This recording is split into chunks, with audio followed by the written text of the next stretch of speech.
Let's look at the layout of the videos that are available for the content, which is like the nitty gritty of using FabuLingua and tying it in with a thematic unit. Now, remember, making it a thematic unit is completely optional. FabuLingua can be handed to the students and they will start learning. But if you're interested in doing some project-based learning with the FabuLingua vocabulary as kind of the heart of it or the meat of it, then this series of videos will break that down for you. So you'll see here, this is what I'm calling the scope and sequence videos, and sequencing, grouping, and activity ideas for introducing FabuLingua, starting with the Sapi Irani La Familia story. So first we'll have our hook and intro, which is hooking them in with something interesting and introducing a themed unit. And I'm going to stop right there and then show you the document that comes along with it. What we were just looking at is the list of videos, just a quick idea of what they are. Now here is the document that actually digs deeper into that. So we're going to see the lesson here where we have the introduction with the exact things I would be using to hook the kids in and how I'm grouping the students, any materials I need to have available, and any follow-up or extension, what's going to come after that.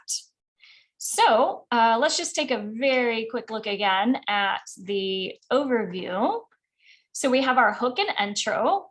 We have our lesson of how to use devices and how to use FabuLingua, toggling between different parts of it, etc. And then we have what I call the dedicated FabuLingua time.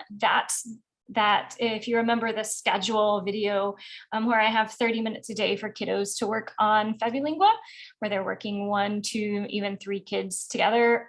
This is that time right there. I call that dedicated FabuLingua time. And you'll notice that I don't have videos after that because I think after just one video introducing how I do that, it would be self-explanatory that every other time I would use it's going to be the same way. The kids would just be working on different areas. Then we'll have a lesson on copycat, that level. Again, more dedicated FabuLingua time. That's what comes next in the sequence, but that is not what is not something that I need to do another video for. And then there is the lesson on follow-up and extension. These are the in-app activities. I would be teaching the kids how to do these activities, more dedicated FabuLingua time. And then the lesson / conversation on Spanish only. I call that a conversation because there's not a lot they need to learn as far as what to do in the app, but there are some talking points, as you'll see when we get there. Then there's the lesson and the follow-up and extension on external materials. Those are crosswords, puzzles, all the extra things that kids could go get off of the shelf and do that's not in the app, as this is the section with the in-app activities. These are external activities. And then I've got a section on accountability. These are progress charts that would allow kids to track themselves, and then progress charts that you can use to track all of the students. Then we've got dedicated FabuLingua time. This one I do have a video because I want to address how it feels for kids to be working at their own pace.